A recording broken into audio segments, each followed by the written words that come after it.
저는 올라프 리세입니다. 노르웨이 국방부 자문계약 로비스트로 20년간 무기 조달 평가를 전담해온 전문가죠. 독일제 펜저 2000을 세계 최고의 자주포라고 믿어왔고 한국산 무기는 그저 싸구려 수출용이라고 평가절하 해왔습니다. 하지만 제가 오늘 여러분께 고백하려는 이야기는 그 모든 편견이 하루아침에 무너진 충격적인 경험입니다. 과연 한국의 K9 자주포가 혹독한 노르웨이 설원에서 어떤 기적을 보여줬을까요? 왜 독일 펜저를 포함한 모든 경쟁작들이 얼어붙었는데 K9만 단 3초 만에 시동이 걸렸을까요? 그리고 제가 값은 싸도 진짜 무기라고 하긴 어렵다고 공개적으로 비웃었던 K9이 어떻게 2,452억 원 계약의 주인공이 되었는지 지금부터 들려드리겠습니다. 본 영상은 개인정보 보호를 위해 스토리를 재구성한 이야기입니다. 여기서 잠깐! 여러분들의 구독과 좋아요는 대한민국의 위대함을 널리 알리는 큰 힘이 됩니다. 2017년 10월 노르웨이 육군의 차기 자주포 도입 사업이 본격화됐습니다. 저는 이 사업의 핵심 실무자로 선정됐어요. 20년간 쌓아온 무기 평가 경험이 인정받은 거였죠. 가슴이 뿌듯했습니다. 오슬로 국방부 회의실에서 첫 브리핑이 열렸습니다. 높은 천장과 무거운 분위기의 회의실에서 국방부 장관이 저에게 엄중한 목소리로 말했어요. 올라프, 이번 자주포 선정은 매우 중요한 사안이야. 러시아 위협이 날로 증가하고 있거든. 네, 장관님. 하지만 선택지는 명확합니다. 저는 자신감에 찬 목소리로 답했어요. 독일 펜저 2000이 압도적이니까요. 다른 건 비교 대상도 안 되죠. 저는 진심으로 그렇게 믿었습니다. 펜저 2000은 세계 최고의 자주포라고 확신했거든요. 독일의 정밀 기술과 유럽의 전통이 만들어낸 걸작이었어요. 레오파드 전차에 검증된 차체에 최첨단 포탑을 올린 완벽한 무기였습니다. 하지만 올라프 후보 목록을 보니 한국의 K9도 올라있더군. K9요? 저는 코웃음을 쳤습니다. 가슴속에서 우월감이 솟구쳤어요. 장관님, 그건 그냥 수출용 모델이에요. 값싸게 만든 복제품 같은 거죠. 진짜 전쟁에서 쓸 무기가 아닙니다. 며칠 후 기자회견에서 저는 더욱 거침없이 말했습니다. 카메라 앞에서 당당한 표정으로 선언했어요. K9 값은 싸도 진짜 무기라고 하긴 어렵습니다. 우리는 장난감이 아닌 진짜 무기가 필요해요. 노르웨이 군이 목숨을 걸고 사용할 무기 말입니다. 그 발언이 언론에 보도되면서 논란이 일었습니다. 한국 언론에서까지 제 발언을 비판적으로 다뤘어요. 하지만 저는 전혀 신경 쓰지 않았습니다. 사실이라고 생각했거든요. 오히려 제 전문성이 인정받는 기분이었어요. 11월 초 노르웨이 북부 바르두 기지에서 실제 성능 테스트가 시작됐습니다. 영하 20도의 혹독한 추위가 뺨을 때렸어요. 입김이 하얗게 나오는 그 추위 속에서 각국의 자주포들이 한 줄로 늘어서 있었습니다. 프랑스 카이자르 자주포가 첫 번째 시험 대상이었습니다.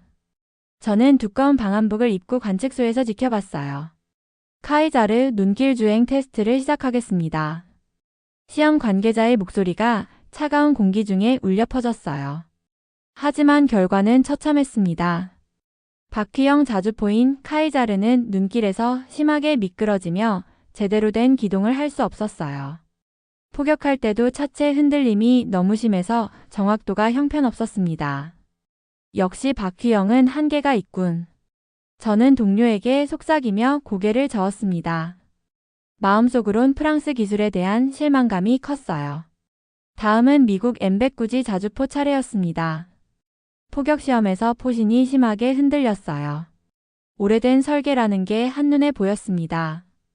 연식이 오래된 티가 역력했어요. 이것도 기대 이하네요. 평가단 중 한 명이 실망스러운 표정으로 고개를 저었습니다. 저는 속으로 쾌재를 불렀어요. 역시 펜저가 압도적이야. 다른 건 상대가 안 되는군. 독일 기술의 우수성이 곧 증명될 거야. 독일 펜저 2000을 제외하고는 모두 기대에 못 미쳤습니다. 제 예상대로 흘러가고 있었어요. 승부는 이미 결정된 것 같았습니다. 셋째 날 드디어 펜저 2000의 차례가 왔습니다. 저는 온몸이 떨릴 정도로 흥분했어요. 제가 그토록 신뢰하는 독일 기술의 진수를 보여줄 시간이었거든요. 마음이 두근거렸습니다. 펜저 2002 시험장에 우렁차게 모습을 드러냈습니다. 육중하고 위험 있는 모습에 저는 가슴이 벅차올랐어요. 레오파드 전차의 검증된 차체를 기반으로 한 멋진 디자인이었습니다.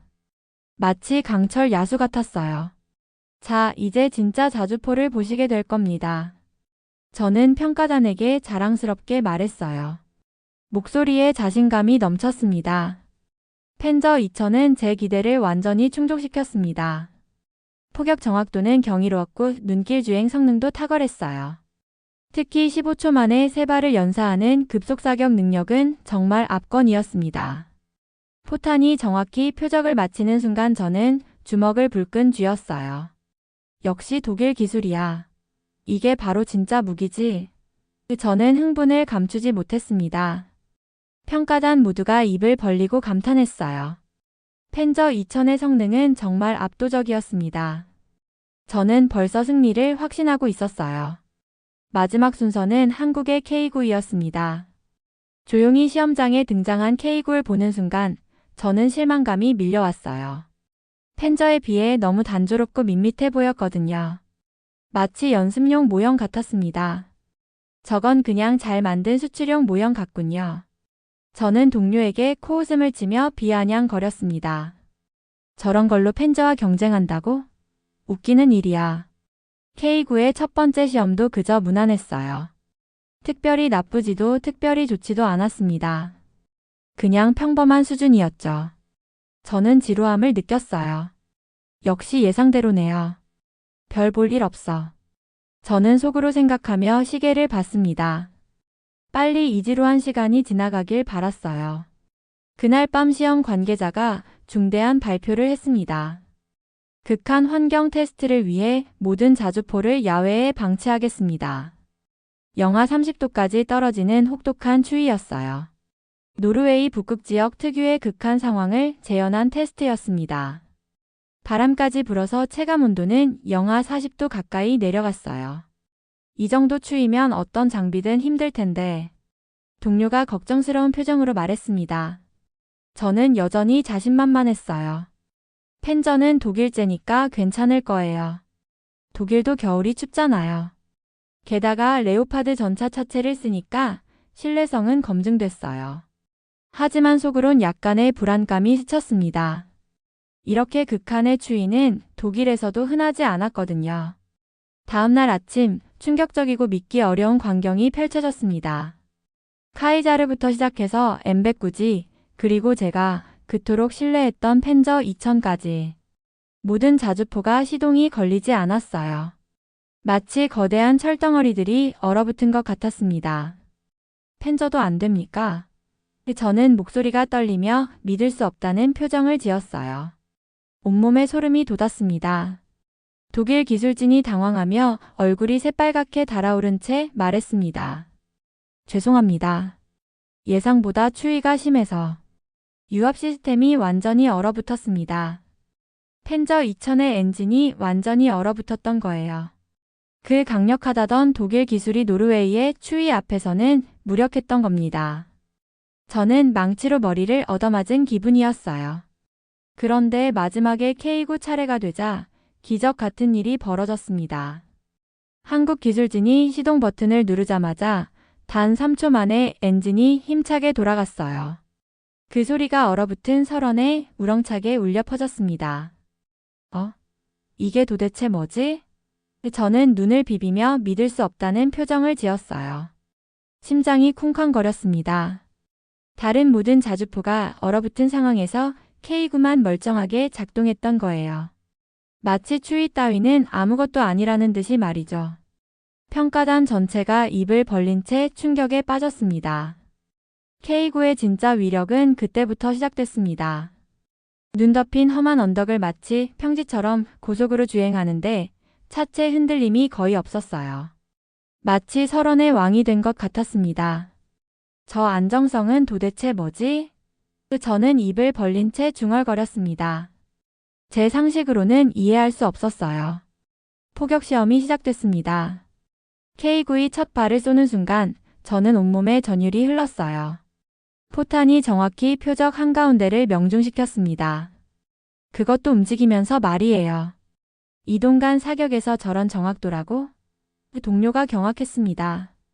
더 놀라운 건 포격 후 진지 이탈 속도였어요.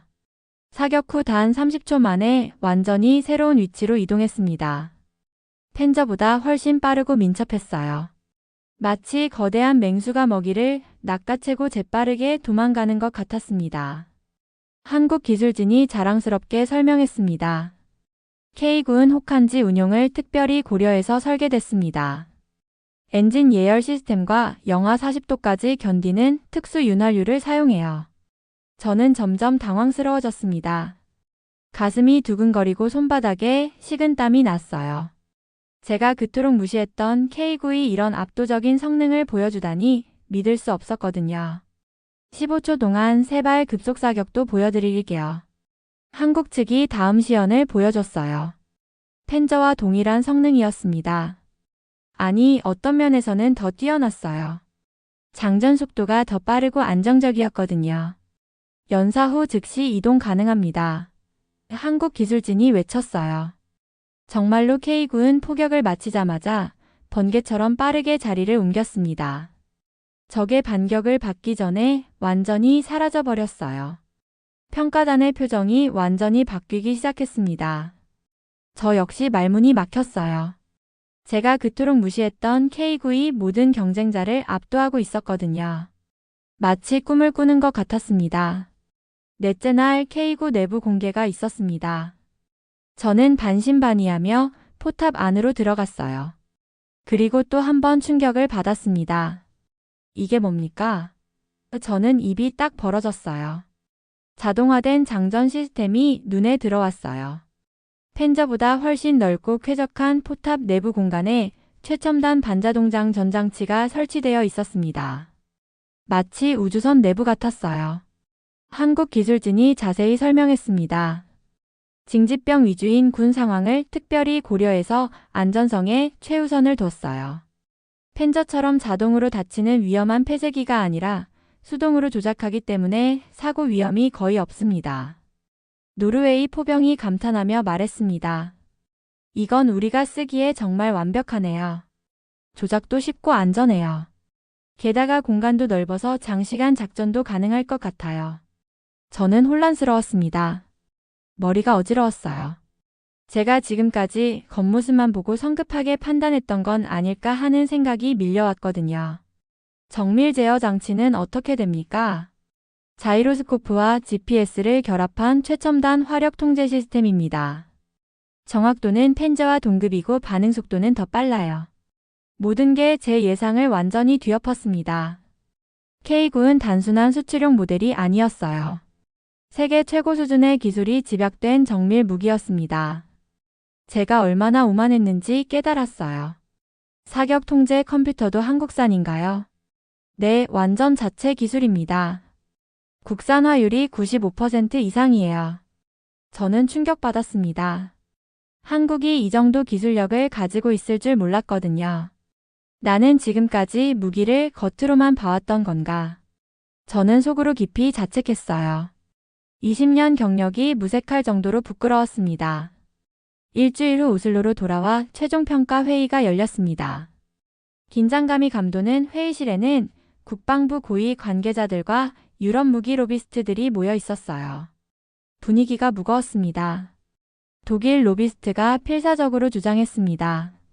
펜저 2000은 검증된 무기입니다. 일시적인 추위 문제는 충분히 해결할 수 있어요. 독일 기술을 믿어주세요. 프랑스 측도 거들었어요. 유럽 무기의 전통과 신뢰성을 고려해야 합니다. 아시아 무기는 아직 검증이 부족해요. 하지만 저는 테스트 데이터를 밤새 다시 검토하고 있었어요. 극한 상황에서의 신뢰성, 운용 편의성, 유지보수 용이성, 그리고 무엇보다 실전 성능까지 모든 면에서 K9이 압도적으로 앞서 있었습니다. 국방부 장관이 진지한 표정으로 저에게 물었습니다. 올라프, 내 최종 의견은 뭐야? 내 판단을 믿는다. 저는 깊게 숨을 쉬고 떨리는 목소리로 말했어요. 장관님, 우리의 혹독한 겨울을 견딘 건 펜저가 아닌 K9입니다. 데이터가 모든 걸 말해줘요.